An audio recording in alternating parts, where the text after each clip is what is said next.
Big River FM, Josiah, in with you on your Tuesday afternoon, and I'm joined in studio right now by a very special guest, Bruce Rogan, who is currently running for Mayor of Kaipara. Good afternoon, Bruce. Good afternoon. Thank you for coming in.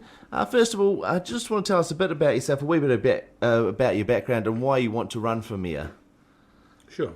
Well, I have a long career in the computer industry, which lasted for about 30 years, in which I did a lot of technical jobs, programming, systems engineering, and then later in marketing and sales, selling mostly mainframe computers, big stuff, big dollar stuff.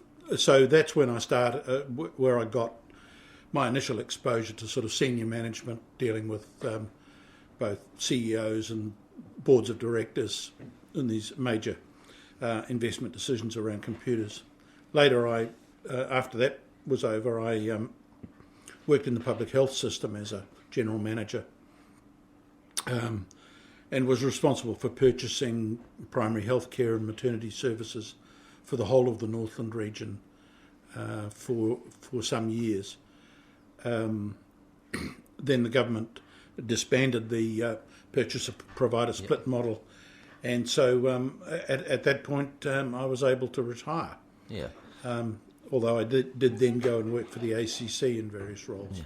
So you've had a lot of experience with people of all sort of areas, steps of the ladder, I guess you could say, with the CEOs, and then with people. You know, you've worked in the industry as well, so you've got a good grasp on people in industries and across a few fields as well, and obviously you've probably got a fairly good grasp on technology as well, coming from that sector. What's then inspired you to move on to run for Mayor? Well, everybody, not everybody, but a lot of people are aware that I led the effort to try to bring some sort of resolution to the massive failure of the Kaipara District Council, which was disclosed in 2010. And so I did the fundraising to fund legal action against the council, and that is still going on. So, if you were to get in Mayor, what do you want to bring to the role? What do you want to see the future of the Kaipara look like? I'd like to see, in very general terms, I'd like to see the people of the Kaipara feeling good about their council, feeling good about their mayor, and feeling as though they had a real say in how things happen. Yep. It's not for me, and I don't think it's for anybody who wants to be mayor, to say what the future of Kaipara should be. That should be the people's decision. Yeah. And the mayor's job is to facilitate the future that they want. And in Kaipara there will be lots of different futures.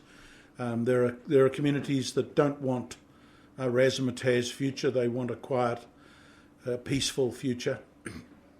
And there are other parts of the district, possibly the eastern parts, where it's all gung-ho and development and so on and so forth. And each of those viewpoints must be accommodated. Yeah. So it's very much about bringing power back to the people and listening to their views and working with the people to move forward. Absolutely. That's a very, very brilliant point of view. I strongly agree with you that the people should have a strong say in how the region goes. And like you said, not every part of every region is just all about development. Some have different areas to work on. You've brought a few points in yourself. We'll just touch on some of these. The first one there is respect for democracy. What did you have for that? Well, the thing that separates us from Syria, and that's an extreme example, but the thing that separates us from a violent breakdown of relationships between the governed and the governing is the process that we call democracy. Yeah. And that is a system of lawmaking in which everybody has an equal say, and that a majority decision carries the day. And the decisions should not be made autocratically and undemocratically. And since the commissioners have been in power, and I have to say quite a bit before that as well, but since the commissioners have been in power, there's been no community say in anything. They've been imposing committees on communities that they've chosen the members of. The communities have had no say in the appointments. And I want to see that change. I want to see that go back to when the Te Kaipara community decide that they want to do something, they will put their nominations forward and their seconders forward, and they will elect who goes on their drinking water committee or their roading committee or their wastewater committee. And the council will work with the people who have been chosen out of the community. Yeah, I agree with you there that it is very much letting the people decide who's best for them rather than letting the council decide who's best for the people. So it's, again, very much touching back on that giving power back to the people and back to the community and letting them have influence in the decisions that are being made rather than sort of dictating the decisions to them. Another couple you've got there is Local Government Funding Agency. Yes. Well, the Local Government Funding Agency is best described as a bank. Yep. It's the brainchild of a bunch of rather shady lawyers who got into it because they saw an opportunity to make a large amount of money. The way it's been sold to the community is that this bank organisation will make money available to local government at a lower cost than the money that they can get from the traditional banking institutions. But there's a huge catch.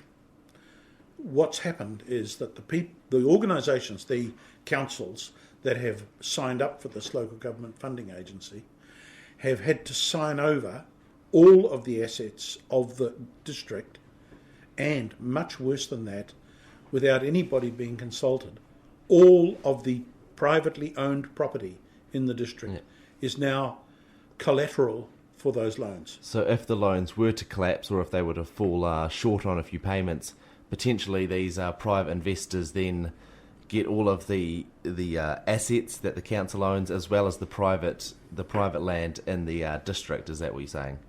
Yes, and there's a term called joint and several. Yeah. And that means that the people as a group are responsible. Yeah. And so is every individual property owner responsible. So if I own a $20 million property and I don't have a mortgage on it, and they think that the easiest way to get that defaulted debt paid off is to go after me personally, that's what they'll do. And I don't, it just comes out of the blue. I have no idea that I'd been signed up for that. The rich people in this district should be absolutely terrified out of their wits at what the commissioners have done to us here. So speaking on this, what is the next steps, or what can the people do to counteract this, or is it just more about being informed about what is actually happening? Well, the council should do what the community wants. Yep. If the community wants to be in the local government funding agency, in the knowledge of the risks that are involved in that, then that is the council's responsibility to comply with the wishes of the community.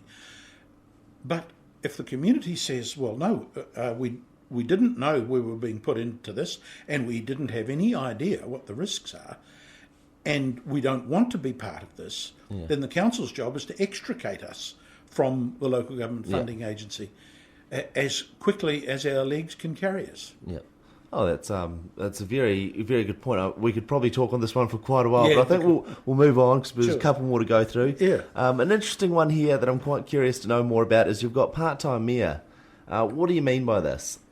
Well, the mayoral salary set by the Higher Salaries Commission, I think it is a number that comes down to us from on high, in essence, and it's geared to the size of the district.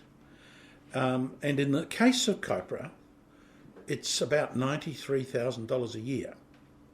Now, one of the stipulations in the documentation that goes with that Yep. declaration is that the mayoralty is deemed to be a full-time job. Now, if I am the preferred candidate, I make a solemn declaration now that I will work full-time as the mayor. I will take holidays like everybody else does, because you have to have a break, but I will work full-time, and that probably means more than 5 days a week because of the nature of the job. Yeah, it's not just a 9 to 5 office hours. There's so much more to it, isn't there? So Absolutely. There's functions that are taking place outside of working hours for most people, which the mayor is expected to show up Yes. at, and Definitely. that's the sort of cultural stuff that is required of a mayor. I'm well aware of the necessity to play my part there, and I'm not going to be ridiculous about this. I'm not going to say that I'm going to work 8 hours every day plus 4 hours every night. Yeah. And half a day of each day of every weekend. But I am going to work full time. I'm going to put in the sort of 40 to 50 hours that you would expect anyone who's getting paid $100,000 a year to do. So I guess you're saying you're not going to have any secondary things to distract you or take away your attention from working for the community and working for the region. That is absolutely right. I am until now retired. I have been for some years.